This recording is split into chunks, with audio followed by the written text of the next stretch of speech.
Have you this morning. I wanted to start with this breaking news overnight that it appears, and there you are, you popped up for us. It's so great to see you.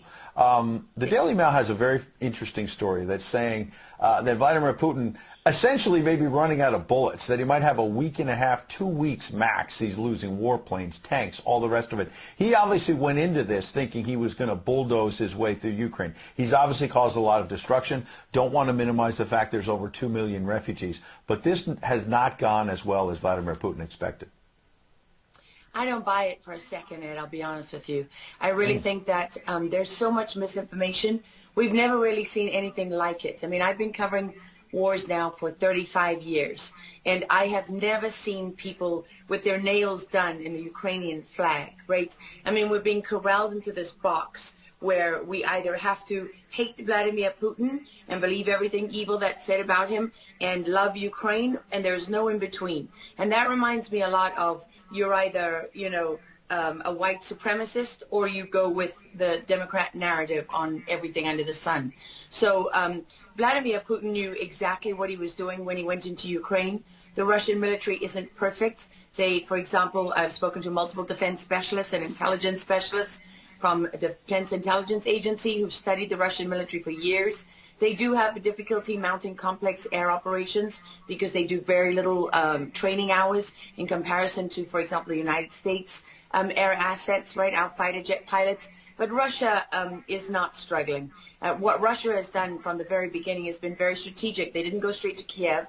They went to all those bioweapons laboratories that are scattered all over the country. Some of them they built, so they know where they are. They've known where they are since the Soviet Union, because under the Defense Threat Reduction Program, we went in after the fall of the Soviet Union and supposedly turned those facilities from bioweapons labs into public health labs. Although, these days it's hard to believe anything that our leaders tell us, because they've lied about COVID, they lied about Russia collusion, they lied about the Ukraine impeachment trial, and there's so much more going on in Ukraine that nobody is talking about. You see such dishonesty when it comes to the history of Ukraine. You see dishonesty when it comes to the Azov Battalion, which is funded by the U.S. and NATO. I mean, you can find pictures of them online holding up the NATO flag and the swastika at the same time. Their own emblem contains the black sun of the occult, which was a Nazi SS emblem. And it also contains the sideways, lightning insignia of the SS. I mean, this is on throughout the Ukrainian military. You can see that black sun of the occult on their body armor, even on the female soldiers who are paraded in front of the world as being, such an example of Ukraine's independence and spirit and nobility. Even they are wearing the black sun of the occult. And, the White House wants you to believe, well, this doesn't matter, it's just a small number of troops. It's not true. The Azov Battalion has been murdering its way through eastern Ukraine. Yeah. We don't want to admit this. This was why Crimea voted for independence. This is why Crimea wanted to be with Russia.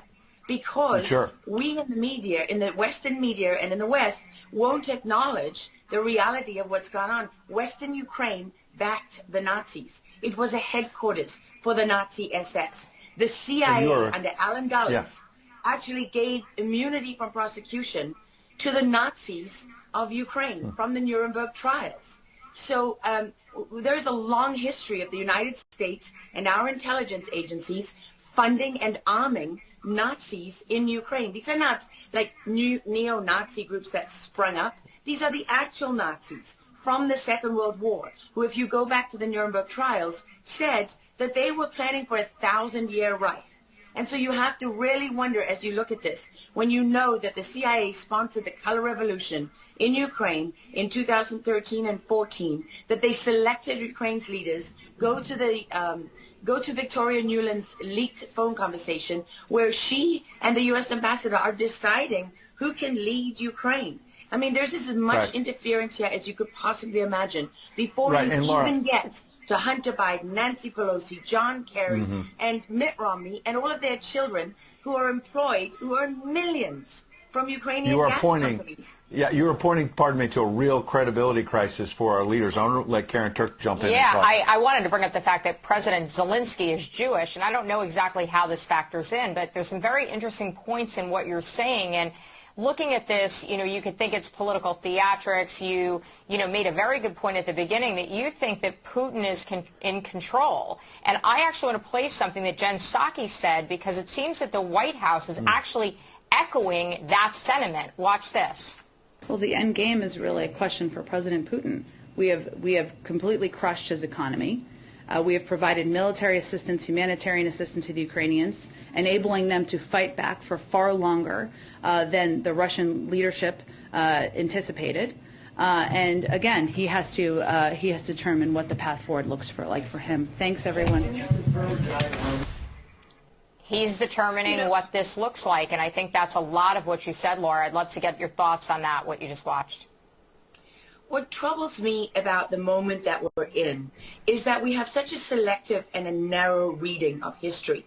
President Zelensky may be Jewish, but he's not the only one in this who suffered during the Second World War, whose ancestors suffered, right? I mean, look at Putin. How many relatives did he lose in the siege of St. Petersburg?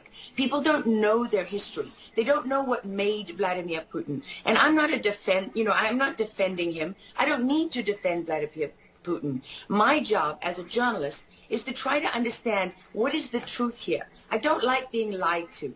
And we're being lied to on an epic scale. When we're told your only choice is you have to be 100% with Zelensky, who's a puppet, who you can find on the internet in black stilettos and leather pants, with shirtless, doing a spoof Dancing with the Stars kind of entertainment video. That's a mock of a Ukrainian group that does this kind of satanic occult type of music video. And I mean, Zelensky was selected, like so many of our leaders. And honestly, with big tech and with election fraud these days, we don't know how many leaders all around the world have been selected for us and weren't actually voted in. But what we do know is that there are increasing problems with technology and the digitization of our world. Because look at what's happening with COVID. Look at what has happened globally.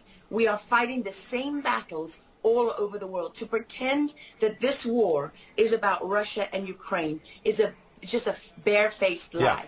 If Putin has been warning for 15 years that he is not going to stand by while the globalists take over the world, build bioweapons facilities and whatever else they're doing in Ukraine, Ukrainian oligarchs. Ukraine has been a center of money laundering for, many of the leaders in this country. For how long?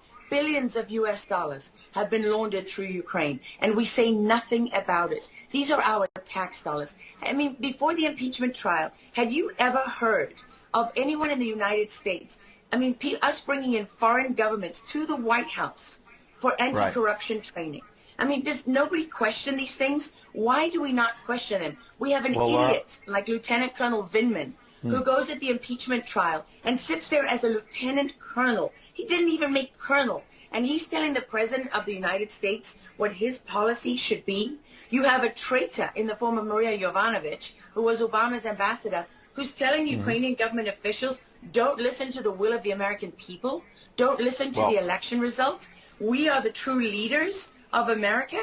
I mean, and then people object when the woman isn't even fired. She's given a cushy job for life at Georgetown University at the expense of the U.S. taxpayer. And we're told that the President of the United States cannot say to his foreign counterparts, that we want you to look into something. But Joe Biden can withhold as much aid as he wants to. I mean, there's so much hypocrisy and dishonesty here, and Ukraine is at the center of it all. Go back to Russia collusion. Go to Alexander Chalupa. Go to Eric Karamella, the whistleblower who went to work for Adam Schiff, who wasn't really a whistleblower, and all those corrupt people in the deep state. And you know what? The deep state isn't a theory. It's not a conspiracy theory. It's an actual deep state. Look up the SES, the Senior Executive Service, because when that bureaucracy was ushered into law in the United States of America, that's when we got a bunch of unelected bureaucrats pulling the strings behind the scenes. And these are the people that keep lying to us. Absolutely. And pardon me, we've got a live chat where we're streaming on Getter, for example, and I'm watching it as you're talking. People are talking about how you're dropping truth bombs and you're a real journalist. And I know that, having worked alongside you for many, many years when you're at CBS and many other places. And maybe they didn't want to hear the truth, but you're dropping those truth bombs now. Unfortunately, we've got to hit a break right now. We'd love to have you back in the days ahead. We love having you on. Lara Logan, thanks for joining us on Real America's Voice. Thank you so much. All right. Well, we'll certainly have her back.